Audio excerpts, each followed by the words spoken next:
So ಈಗ combing ಕಾರ್ಯಾಚರಣೆ ಅತಿ ಹೆಚ್ಚಾಗಿದೆ. ಕಾರಣ ಇನ್ನೂ ಹೆಚ್ಚಿನ ರೀತಿಯಲ್ಲಿ ನಕ್ಸಲರು ಇರಬಹುದು ಅನ್ನುವಂಥ ಶಂಕೆ ಅನುಮಾನಗಳು ಕೂಡ ಇದೆ. ಆ ನಿಟ್ಟಲ್ಲಿ ಈಗ ಮುಂದಾಗಿದ್ದಾರೆ.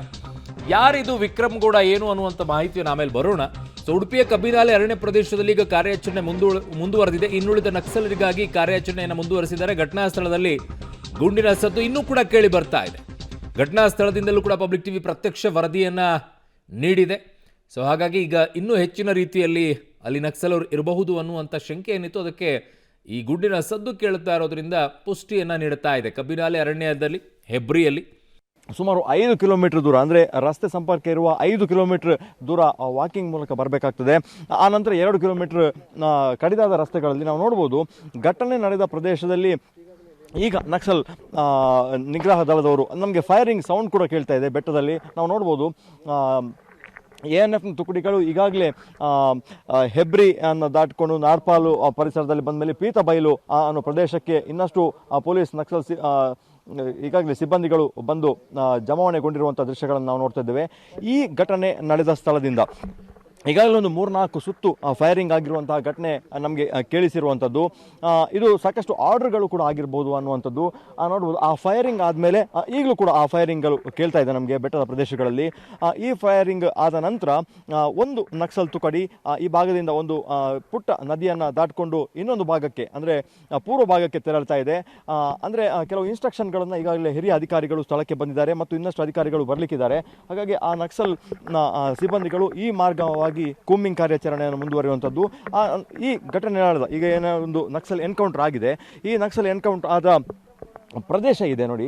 ಈ ಪ್ರದೇಶ ಸುಮಾರು ಒಂದು 3.25 ಕಿಲೋಮೀಟರ್ ದೂರದಲ್ಲಿ ಘಟನೆ ಆಗಿದೆ ಅನ್ನುವಂಥ ಮಾಹಿತಿಗಳು ಲಭ್ಯ ಆಗ್ತಾ ಇರುವಂಥದ್ದು. ಶಸ್ತ್ರಸಜ್ಜಿತ ANF ಸಿಬ್ಬಂದಿಗಳು, ಅದರ ಜೊತೆಗೆ ಲೋಕಲ್ ಪೊಲೀಸರು ಸುಮಾರು 1 ಕಿಲೋಮೀಟರ್ನ ಹಿಂದೆ ಅಲ್ಲಲ್ಲಿ ನಿಂತಿರುವಂಥದ್ದು. ಯಾಕಂದರೆ ಹಿರಿಯ ಅಧಿಕಾರಿಗಳು ಸ್ಥಳಕ್ಕೆ ಬರಬೇಕಾಗ್ತದೆ. ಹಾಗಾಗಿ ಒಂದು ಭಾಗದಲ್ಲಿ ಫೈರಿಂಗ್ ಕೇಳ್ತಾ ಇದೆ. ಅಂದರೆ ಈ ಭಾಗ ಬಹಳಷ್ಟು ಡೇಂಜರ್ ಅನ್ನುವಂಥದ್ದು. ಮಾಧ್ಯಮಗಳಿಗೆ ಕೂಡ ಇಲ್ಲಿಗೆ ನಿರ್ಬಂಧ ಹಾಕಿದ್ದಾರೆ. ಯಾಕಂದರೆ ಸುಮಾರು 1 ಕಿಲೋಮೀಟರ್ 3/4 ಕಿಲೋಮೀಟರ್ ದೂರದಲ್ಲಿ ಈ ಘಟನೆ ನಡೆದಿರುವಂಥದ್ದು. ಅಲ್ಲಿ ಫೈರಿಂಗ್ ಆದ ಮೇಲೆ ಕಾಡಿಗೆ 5-6 ಜನ ನಕ್ಸಲರು ಓಡಿ ಹೋಗಿದ್ದಾರೆ, ತಲೆಮರೆಸಿಕೊಂಡಿದ್ದಾರೆ ಅನ್ನುವಂಥದ್ದು. ಹಾಗಾಗಿ ಈ ಸ್ಥಳಕ್ಕೂ ಕೂಡ ನಿರ್ಬಂಧವನ್ನು ಹಾಕಿದ್ದಾರೆ. ಇಲ್ಲಿಂದ ಯಾರಿಗೂ ಕೂಡ ಬಿಡ್ತಾ ಇಲ್ಲ. ಈ ಬ್ರಿಡ್ಜ್ ನಾವು ನೋಡ್ಬೋದು ಹಿರಿಯ ಅಧಿಕಾರಿಗಳು ಇನ್ಸ್ಟ್ರಕ್ಷನ್ಗಳನ್ನು ಕೊಡ್ತಾ ಇರುವಂಥದ್ದು, ಎಲ್ಲಿ ಲಾಕ್ ಮಾಡಬೇಕು.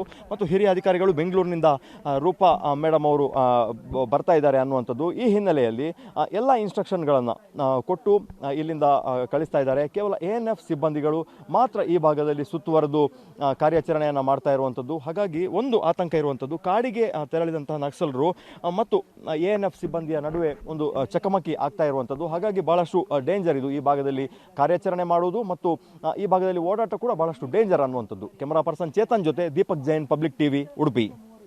ಸೊ ಹಿಂದೆಯೂ ಕೂಡ 2013-14ರಲ್ಲಿ ಕಾಂಗ್ರೆಸ್ ಸರ್ಕಾರ ಅವಧಿಯಲ್ಲಿದ್ದಂಥ ಸಂದರ್ಭದಲ್ಲಿ ಮುಖ್ಯಮಂತ್ರಿ ಸಿದ್ದರಾಮಯ್ಯನವರೇ ಆಗಿದ್ರು. ಆ ಸಂದರ್ಭದಲ್ಲಿ ಗೌರಿ ಲಂಕೇಶ್ ಅವರ ನೇತೃತ್ವದಲ್ಲಿ ಒಂದು ಕಮಿಟಿಯನ್ನು ರಚನೆ ಮಾಡ್ತಾರೆ. ಯಾರೆಲ್ಲ ನಕ್ಸಲರು ವಾಪಸ್ ಬರಬೇಕು, ನೀವು ಶರಣಾಗತರಾದರೆ ನಿಮಗೆ ಪ್ಯಾಕೇಜನ್ನು ಘೋಷಣೆ ಮಾಡ್ತೀವಿ ಅಂದಿದ್ರು. ಆ ನಿಟ್ಟಿನಲ್ಲಿ ಹಲವರು ಶರಣಾಗತರಾದರು. 7 ನಕ್ಸಲರು ಅದರಲ್ಲಿ ಶರಣಾಗತರಾಗಿದ್ರು. ಅದರಲ್ಲಿ ನೂರ್ ಶ್ರೀಧರ್ ಆಗಿರ್ಬೋದು, ಸಿರಿಮನೆ ನಾಗರಾಜ್ ಆಗಿರ್ಬೋದು, ನೀಲ್ಗುಳಿ ಪದ್ಮನಾಭ ಆಗಿರ್ಬೋದು, ರೇಣುಕಾ ದಂಪತಿ ಆಗಿರ್ಬೋದು, ಚೆನ್ನಮ್ಮ ಮತ್ತು ಕನ್ಯಾಕುಮಾರಿ ಮತ್ತು ಶಿವ ಅನ್ನೋರಾಗಿರ್ಬೋದು. ಆ ಸಂದರ್ಭದಲ್ಲಿನೇ ಈ ವಿಕ್ರಮ್ ಗೌಡ ಇದು ನಕ್ಸಲರ ಸಿದ್ಧಾಂತಕ್ಕೆ ತುಂಬ ವಿರೋಧವಾಗಿದ್ದು ಶರಣಾಗತರಾಗೋದು ಅಂತ ಹೇಳಿ ಶಸ್ತ್ರತ್ಯಾಗವನ್ನು ಮಾಡದೇನೆ ವಾಪಸ್ ಹೋಗಿದ್ರು. ಆ ಸಂದರ್ಭದಲ್ಲಿ ಅವ್ರ ಜೊತೆಗೆ ಲತಾ ಅನ್ನುವಂಥವ್ರು ಇದ್ರು.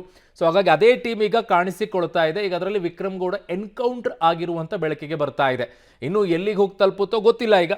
ಸೊ ಸದಾಶಿವಗೌಡ ಅನ್ನೋಂಥವ್ರನ್ನ ರೀಸೆಂಟಾಗಿ 2011ರಲ್ಲೂ ಕೂಡ ಕಿಡ್ನ್ಯಾಪ್ ಮಾಡಿದಂಥದ್ದು ನಕ್ಸಲರು. ಅದಾದ ನಂತರ ಈಗ ಎನ್ಕೌಂಟರ್ ಆಗಿರುವಂಥ ಬೆಳಕಿಗೆ ಬರ್ತಾ ಇದೆ.